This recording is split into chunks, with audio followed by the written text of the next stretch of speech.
Welcome back. Let's see what we have for this lesson. This is a basic momentum problem. If you've learned this topic in school, you should already be quite familiar with it. Take this as a quick skill check. Pause here and see if you can solve it in 1 minute. Alright, let's define positive direction first, as always. Then let's highlight the keywords and translate them into straightforward physics language.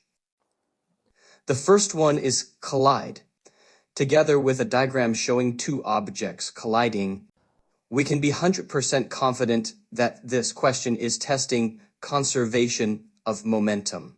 That principle says, when no external force acts on the system, the total momentum before and after collision stays the same.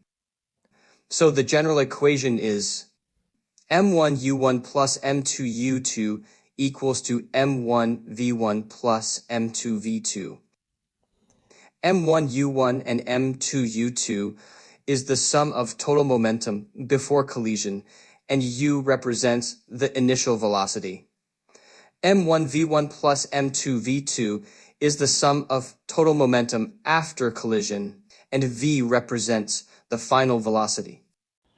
The second keyword is stick together. This tells us that after collision, both objects share the same final velocity.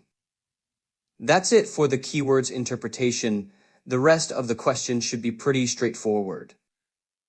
This is a simple logic chain.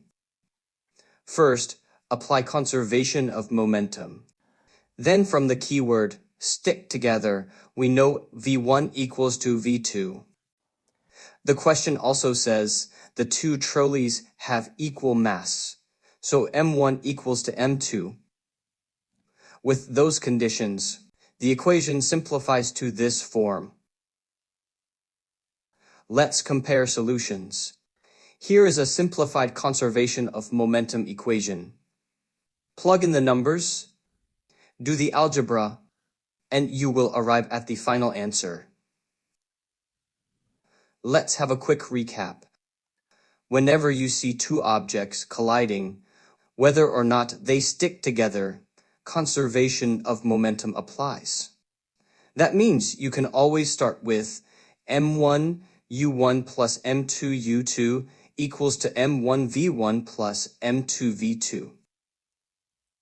Then look for extra keywords, like stick together, to see if you can simplify the equation further. This was a quick one, but don't dismiss it. Simple questions like this often show up early in the exams to check you're applying the basics correctly.